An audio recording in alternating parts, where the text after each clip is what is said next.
Hey, I'm Steve Hubert. I'm a maker. Been 3D printing for 10 plus years. Originally, I'm like a MakerBot replicator. I built Vorons. Came up through the Ender generation. I now have two Bambu Labs printers, fantastic printers. If you've been following along news lately, there's been quite a bit of talk about Bambu Labs and the latest firmware, and there's been a lot of interest in people getting off the Bambu Labs cloud. So I wanted to kind of walk through how I've gotten off that cloud and what works for me, um, and what has been the successful method for me to be able to uh, not rely on the cloud in order to be able to print and monitor my prints and stop my prints and update my prints. So I'm going to walk through kind of all the steps there. So again, if you've been checking on YouTube, you could kind of see Jeff Geerling, who's a huge YouTuber, Louis Rosman, a huge open source proponent, Uncle Jesse. Everyone's been talking about the security update. I'm not going to get into whether or not it's a good thing or a bad thing, and security is good or not. If you want to get into that, there is more than enough YouTube channels to watch. I actually recommend you can look at one of them. There's one by this one, YGK3D. I think he breaks it down. I think he's pretty fair about it. That's probably a place to start. But form your own opinion. I'm not going to tell you what to do. So, solution that I put in place is called Home Assistant. So it runs on a little Raspberry Pi. Um, it allows you to do all kinds of things. This is one of my dashboards that I have set up. So this is how I have it set up. As you can see, I have ability to use a smart switch to turn on and off the power to my printers. I like my printers turned off when I'm not using them. So I have them off right now. And then I can just so like that and flip them right on. You can't do that from the Bamboo Handy app, but you can do this in this one view. Um, there's a mobile app for Home Assistant, so all this can happen from a mobile app as well. You can do it when you're home or you're away. I'm going to show you on how to do it on desktop today. I'll do another video if there's interest on how to set it up for mobile. It's pretty straightforward though, so you might be able to figure it out on your own. Um, you can see here I have camera views. I have print progress when I have something printed. I can see if there's any error statuses. I could see Home Assistant allows you to do other things like turn your lights on and off, switches, see the weather, etc. If you look at their main website, homeassistant.io.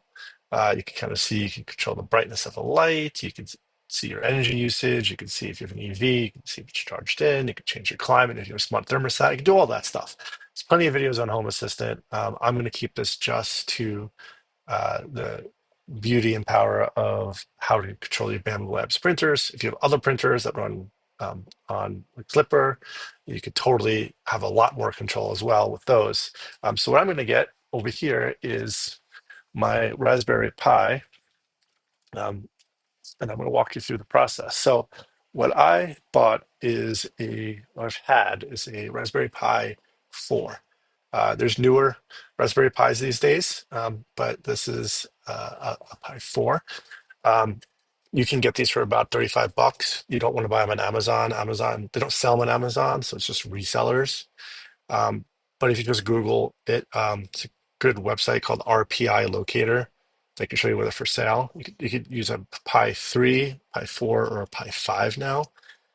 I would recommend a Pi 4 is more than enough power. And you want to get an SD card. This is a 64 gigabyte. SD cards are cheap nowadays, probably like 10 bucks. So 45 bucks, you have a solution that can monitor and control your prints. It'll allow you to use Orca Slicer, of course. It will also give you all kinds of other cool home automation stuff. It can monitor humidity, in your printer, in your basement, wherever you print. It does all kinds of really cool stuff.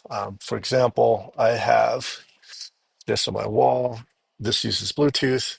Raspberry Pi has Bluetooth, so the humidity, the 23% humidity, and the 71 degrees it is down here, will report to this in that same kind of dashboard. So not only can I see the view of my print, the humidity inside the AMS, but I could also see the humidity in my basement and the temperature in my basement, which is good for all kinds of things, even beyond printing. Let's say something horrible happened in my basement flooded. Um, I would want to know that humidity would go up. So I'll walk you through what the setup is. It's pretty easy.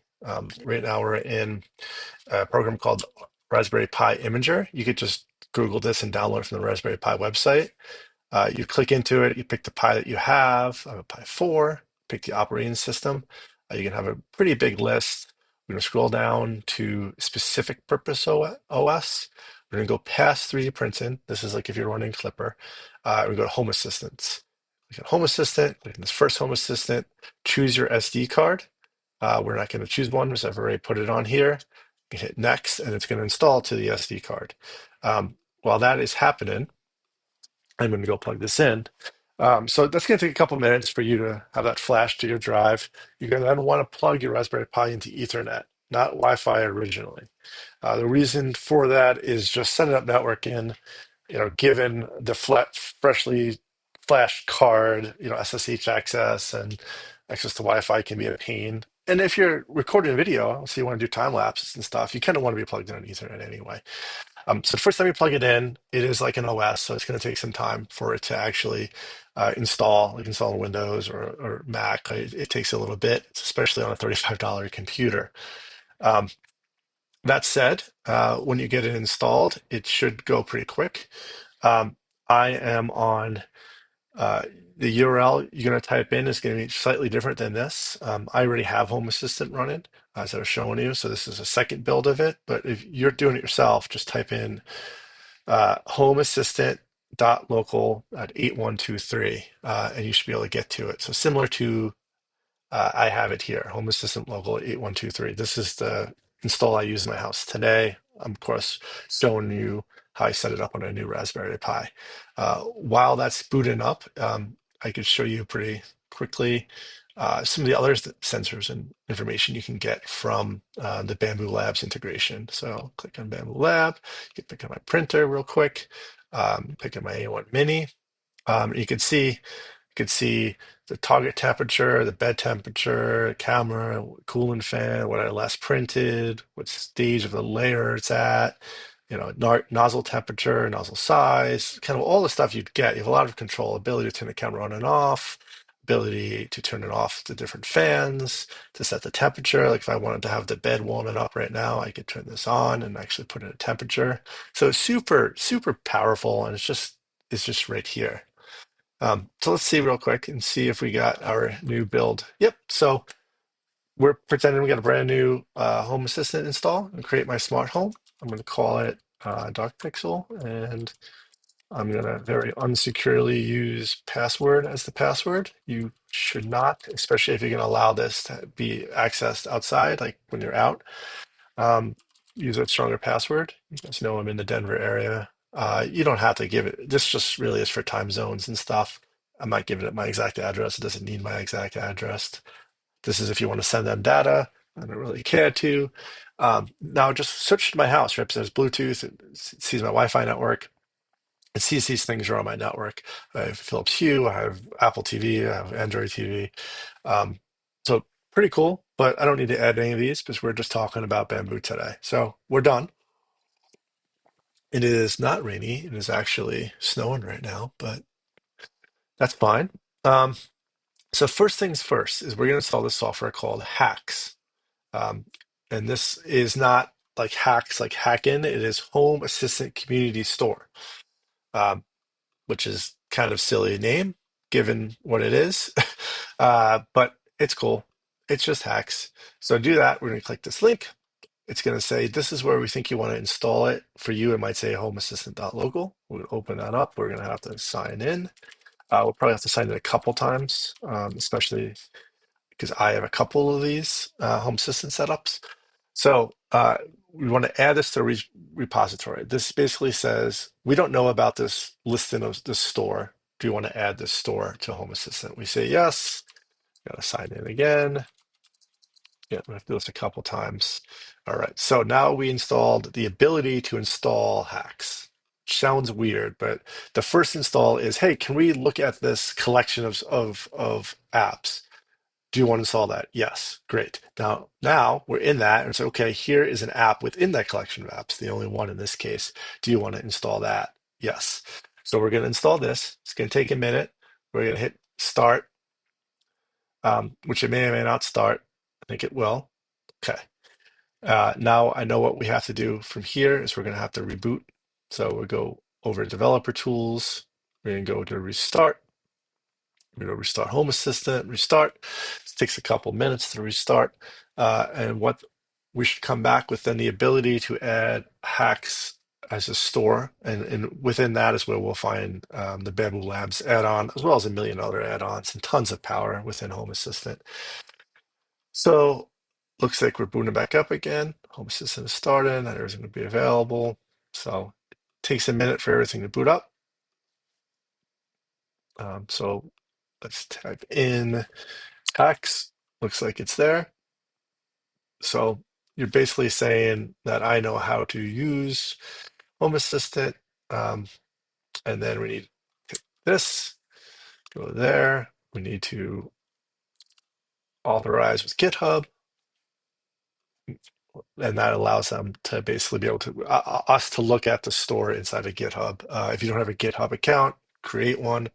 It's good to have one anyway, especially if you're going to be downloading and installing software. Uh, this allows you to choose kind of like where in your house that you want to be able to install software. So we're going to say uh, a basement. Actually, since this is a computer, we're going to call it server. Because where we actually have the software installed is in an actual place. So here we are, HACS. We're going to type in the word Bambu. We get the idea Bambu Lab app to download. We're going to hit download. We're going to download the latest. It's going to take a couple seconds, not long at all. Then go over to settings, then go to devices, type in add integration. You'll see if Bambu is here. There it is. And we're going to start a configuration wizard. It's going to take a second. I may have needed to restart. There we go. So we're here today because we don't want to use the Bambu Cloud. If you wanted to, you certainly could use the Bambu Cloud. It actually would make setup a little bit easier, but really not so hard. Hit next. So we did local. So what we'll do now is go over to the printer. Uh, I won't show, I'll go switch to my main cam, but I'm not going to actually show what I'm going to do. I'll walk through it because I don't want to actually give you guys my serial number and my access code. But on the P1S, you'd go on the menu down to the thing that looks like a circle. Click into that, go into the WLAN. In there, you'll have your IP. You could go to LAN mode only, toggle that to on. Then below that, you have your IP address and your access code. Write both of those down. Uh, and then go back. And then you want to go down to device, click into that, and write down the serial number. It probably starts, at least on the P1S, with a 01P. It's a pretty long number. You do that. And then on the A1 Mini, it is slightly different. You go to settings, you go to WLAN, you toggle on, I'm sorry, you go down to WLAN, click into that. It will show your IP address, write that down. You go to device, it has your printer serial number, write that down. And you have LAN only mode on screen 4, and that has an access code as well as your IP address after you toggle that on. So write those 3 items down. And then while you're going through and doing that, I'm going to type in the IP address of the printer into my Home Assistant. I'm not going to share that with you guys because I don't want you to know my serial number. Mm-mm.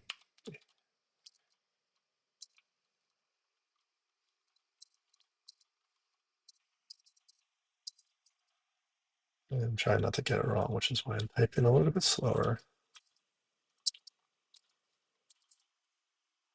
And there's also an option to put usage hours in. The reason you would do that is just so it could log how many hours you've done on it. That I don't remember exactly where it's in. I believe it is under firmware.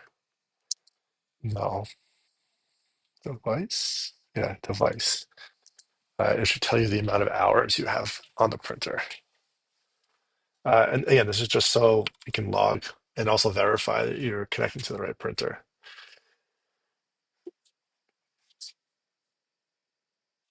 So we went through the process and got those added. And now if you scroll down, you see configured, you see Bambu Lab.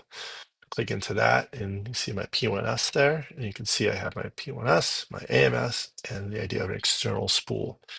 You click into these, you can see right away I have all these controls, right? I could turn on and off the aux fan. You can see right here it's turned on, and I could actually hear it. I'll turn it back off again. I could have the bed warm up. So right now it's at 32 degrees Fahrenheit. I can make it 100. And right now it'll start preheating the bed, just like that. You can see that's the camera streaming. I have chamber fan speeds, my temperature, what speed profile I'm using. I could see the different options available. Like if I was printing, I could change it up to ludicrous mode, which I don't do. Could pause, resume, stop printing. Could see if there's a firmware update. I could force reset the data. I could see how strong the Wi-Fi signal is. I could see what's connected to it. So I can see the AMS is connected to that. See the humidity in the AMS is nice and low. I can see that I have a Silk PLA inside of it. I could see the color of it, um, which is like this color number. I could see if it's the active one that's actually like in the printer. I could see how much filament is left. I could really like just see a whole bunch of really great things right from this. You don't even need like the handy app. It's all right here. You could also set up automations. So I have, for example, and I'll do this in another video, when the print gets to the third layer, it takes a photo and sends me a push notification on my phone. That allows me to make sure that's going down, the edges aren't coming up, but the print is a good print. I also have it send me a photo at the end of the print, as well as turn on a fan I have in the basement to just exhaust the air out. So it'll run that for 5 minutes and then turn itself off automatically, just make the air a little bit fresher in here. Really powerful stuff you can't do with the Handy app alone. Um, so now we have that all set up. Uh, you can start to create dashboards. This page looks pretty ugly on its own. If you come over to overview, what Home Assistant did is said, hey, here's all these things we think you want. We just dumped it all in a view. Don't think it looks that good. You have this edit ability right here. Um, and you can go in and you could edit the different areas. Or you could kind of go in and hide different things that you don't want to actually see. You can also take control, which is what I like to do. And what that does is it empties this out and allows me to make it how I want it to look. Uh, I want to start with the camera. So I'm going to type in camera and I'm going to see my P1S camera. That's the one. Checkbox that. And it's going to suggest this card for me, which is fine with me. Great. So we have that. And then I want to do what I call a tile card. And we're going to do start. Um, Yeah, so I can see the start time. I can see target temperature. So let's just do pause print in. It's a nice one. It's not available because I'm not actually printing anything right now. We could ignore that. We can do another tile card. We could do bed temp. This will tell us what the bed temperature is currently, 100 degrees. I touched it on before. So you could build out whatever is important to you, right? Layer, oh, tile card, and then type in layer. You could see current layer, right? And then you could even do, you could go in here and you could do secondary items, right? So I could do a secondary item of the last time this was updated to see if it's accurate or not, which is really cool. So you can really build this out the way that works for you. Um, and I could go through and I could share when this is done, if I built this the way I wanted. The community allows you to share stuff. So I could click on this, do this raw configuration editor, and I could just copy and paste this to you, and then you would be able to actually uh, put it paste into yours, change the printer name to your printer name, and this would just work. So it allows the community to build upon itself to allow different people to use it, which is really cool. So next up, I want to do Orca Slicer. I'm not going to reconfigure it right now, but I want to show you how it looks because it's pretty easy and it's pretty cool. Um, so I'm over in Orca Slicer now. In the device tab, you'd click here and you'd see it would find these right away. They would be under here under other device. You would be able to see these printers. You just click on them and you'd be able to actually then get everything you can do right from the printer right there. So a good example would be, let me add in this little cube. I'm gonna actually not do it on the mini. Maybe the P1S is turned on. I'm gonna sync AMS. See, I can do all this. It's all happen over LAN mode. The cloud isn't there. I can see my everything that I have. I could do slice plate and hit print plate, and you can see it knows it's over LAN. That's the name of my printer. It knows my AMS. It's gonna do the bed. I'm not gonna do bed level. It's gonna do all this, and I can send it right to the printer and send it over LAN. So again, not going up to the cloud. It's just staying within my own network. It's not even talking to Home Assistant. It's just going directly from my computer to the printer. The camera should come up in a second. It's probably having an issue because I have the camera running in multiple Home Assistants right now. And there's a limit into how many you could have, and you wouldn't run into this on your own. So ignore that. If you come back over here, you're able to see that it's doing something. Um, and you could go get a better view of it because we haven't set up a full setup yet by going over to device and settings, going over to Bambu Lab, and actually clicking into to see what is actually happening. See the chamber lights on, the nozzle temperature's there, printing at a standard speed. I can make all these changes. If I don't want to print, it's sport mode, I can do that. And it knows that I changed it to sport mode. I can change it back to standard mode. I can see the camera's still actively streaming. So super powerful. Took a couple seconds. You're not really losing a whole bunch at all, right? What did you spend? You spent some money for a Raspberry Pi, an SD card, and a USB-C power supply if you don't have one, right? And what do you gain? You gain that it's completely in your own network. It can work offline. You can still use Orca Slicer. Um, in the next video, if there's interest, I can show you all the extra things you can get, like automation and like quality of life improvements. By losing the Handy app, you lost two kind of key things. One is the ability to just browse through the app, find someone else's model and print it. That's convenient. I do it from time to time. Um, Sometimes those print profiles aren't the best, so you lose out a little bit there. But that's a negative. And another negative is um, in the app, sometimes you have like printing up 12 things and one of them fails. You could exclude one of those and only have the 11 printing and the 12th one not print. You lose that too. There may be a way in the future to get around that, but I don't know.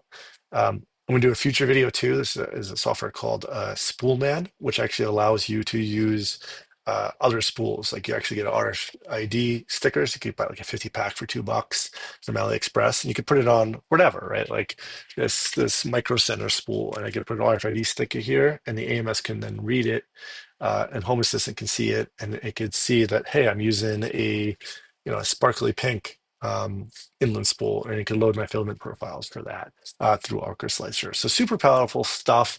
Excited what could still happen with the open source community.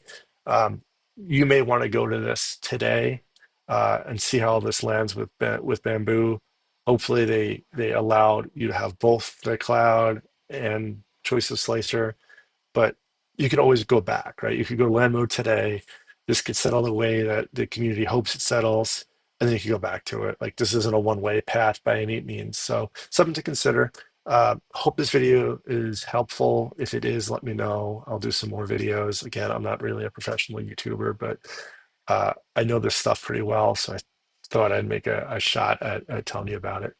Again, hope this was helpful. Have a great day. I'm Steve. Bye-bye.